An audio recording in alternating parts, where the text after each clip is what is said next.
Hey cuties, I'm Lanikia and you're watching What Happened on the Soaps. Today is Monday, May the 30th, 2022. Happy Memorial Day to you. Let's get into it. You know how we do on a scale of 1 to 10. I'm gonna give it a solid 7. It was a solid 7. Yeah, it was an emotional episode for people. Like, you know, so starting off with Steffi, Thomas is in the office and he's just apologizing to her. He says he wish he would have told, and she said, "I don't understand why you didn't. Why would you even trust Sheila?" And he just says he don't want to admit again. Well, I saw her mama and daddy getting together, and I just didn't want to tell.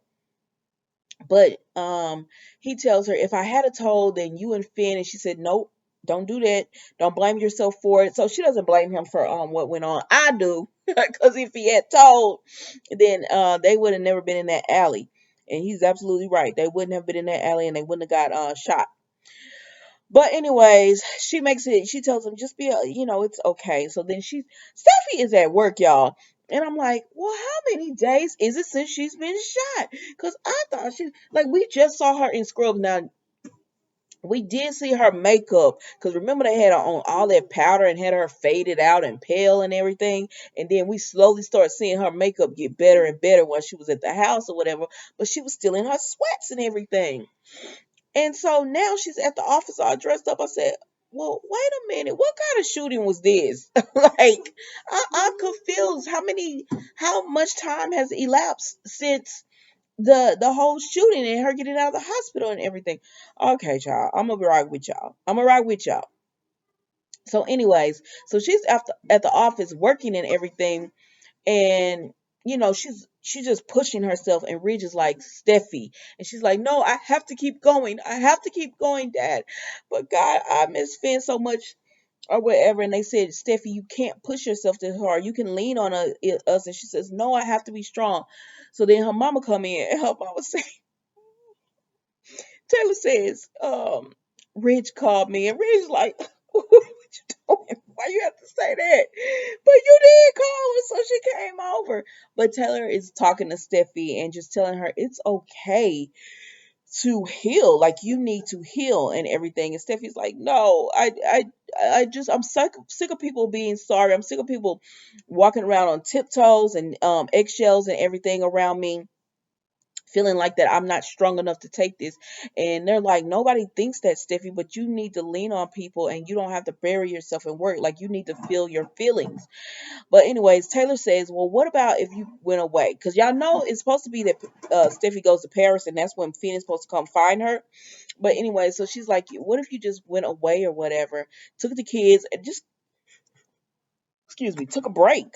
And Steffi's like, no, that would be running away. And she said, no, that's healing. That would be you healing, where you don't have to deal with everyone's being like, oh, I'm so sorry, and um trying to show so much support that you're not ready for right now, and feeling sympathy and empathy for you. And but Steffi says no. She just says, Lee cremated him, so I never got to say goodbye. I didn't get closure off this, and that's what's bothering Steffi, really. And so then we go over and we see Lee with Finn, because that's the end with Stephanie. We see Lee with Finn, and she's just like, "Ugh, it's time for you to come back now. You need to come back to all of us." I'm like, ma'am, I get why she's not telling people, because she doesn't want people to be like, take him off the operating machine, because I mean, not the operating machine, but the ventilator and everything, because she wouldn't have that right, really, because he's married to Steffi, so that's who would have the right. And what if Steffi said, I don't want him on the machine, but Steffi loves him so much, I don't think she would. Certainly Sheila wouldn't have. But Lee's just afraid, so she's not telling anybody. She's gonna wait till he comes back. And so that's it with them, y'all. So moving right along, we're going to go to Carter and Quinn. So Carter comes in and he tells Quinn, I'm gonna help you with Eric. And she says, what do you mean? And she said, I'm gonna help you with Eric by he says, I'm gonna help you with Eric but y'all going to Paris. And he said, because Paris is asking all these questions and stuff. She said, it don't matter, and none of it's true, so it doesn't matter. Like, I heard Eric once, but we moved on for that, so it doesn't matter what Paris is saying or whatever. Nobody's gonna believe that, because we know the truth. And he just tells Quinn, I'm gonna make sure of it, because Paris wants to be in a relationship with me. And that was the one time she didn't ask these questions about did I have feelings for you or whatever. And she said, what you trying to say, Carter? She said, because you told me it wasn't like that with you in Paris. And he was like, well, it what I'm confused too. Like, so y'all been looking at our comments and seeing that we said, oh, y'all flipped the script on this whole Carter and Paris thing. Because at one time, he did seem like he was having feelings for Paris. And then it went to being like, oh, I just did it to get over you. So he's still saying he did it to get over Quinn, but he's also saying, well, I kind of like it, like with Zende saying, go ahead and go for it. I'm like, okay. With Zende saying, go ahead and go for it, he feels like he could be in this relationship with Paris.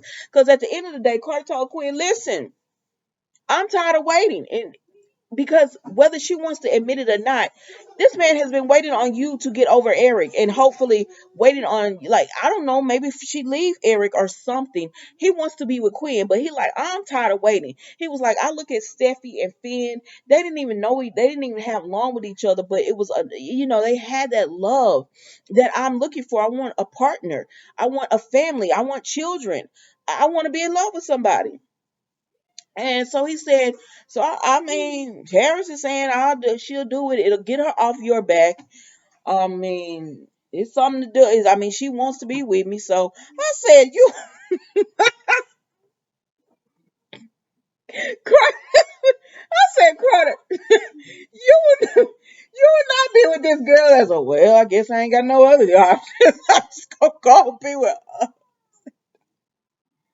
Don't you do that, Carter, because all you're gonna do is hurt that girl. And Paris don't seem like she's one that you should do that to. Like, no, sir, you find you a better option. Get with somebody who's not in the company. My gosh, what is going on? Get with somebody who's not in the company. I couldn't believe he said that. He just was like, he made Paris a whole pick me. Well, she talking about pick me. I know you love Quinn, but pick me, so I guess I'll go with her. But anyways, Quinn is just like, what are you talking about? What are you? And I said, girl, just admit you still want Carter too. Just say that, because you can say all day long, I love my husband and I want to be with Eric and yada yada yada, but you still want Carter. Mm, she still wants Carter or whatever, and he just made up his mind. Well, you ain't leaving Eric, so I'm just gonna go on and be with somebody. I mean, I don't really want her like that, but she'll do. That's what he said. That's what I heard. Moving right along, we see Eric and Donna. This mess right here. I said, listen, Eric. Cause he all in his emotions and feelings, and Donna reading it too. And I said, "Listen, Eric, are we cheating or not? Like, what we doing? You can't keep coming to this woman's house after laying up with her and then being like, oh, I feel so guilty. You should have felt that before you went over there. Y'all be killing me. And these people be killing me." And so now he feeling all guilty and stuff because he say he love Quinn, but he say he's happy with Donna. And I said, well, which one is it? And she says, Eric, I can't do this. I need to know. And he said, what? She said, I know you still in love with Donna. True. He said, I hate hurting her like this. She said, you forgave her. And he said, after I found out she cheated, really, I don't think our marriage could be worked out, but I'm trying. I'm trying to do something with it. But truthfully, he don't see Quinn like he used to see her anymore. He don't have that love that he used to have for her like that anymore after she cheated. And instead of him just telling her that, he went over here and got with Donna, and now she makes him happy and all that. I'm like, well, just be with Donna then. But he don't want to hurt Quinn's feelings, but she'll be all right. Give her a few months. She'll be right on with Carter. But anyways, so Donna is just like, do you want to end this or not? I just not. And I said yes, because if you're gonna cheat, cheat. But you making this poor girl have anxiety because she don't know if you're gonna keep cheating. Okay. That was the bold and the beautiful, y'all. Don't forget to like, comment, and subscribe to the channel. Even if you don't subscribe, it's okay. I'm still gonna give you these videos, but hit that like button so that the algorithm can work for me with YouTube. All right, I'm sorry I can't hold you. That was the bold and the beautiful. Bye.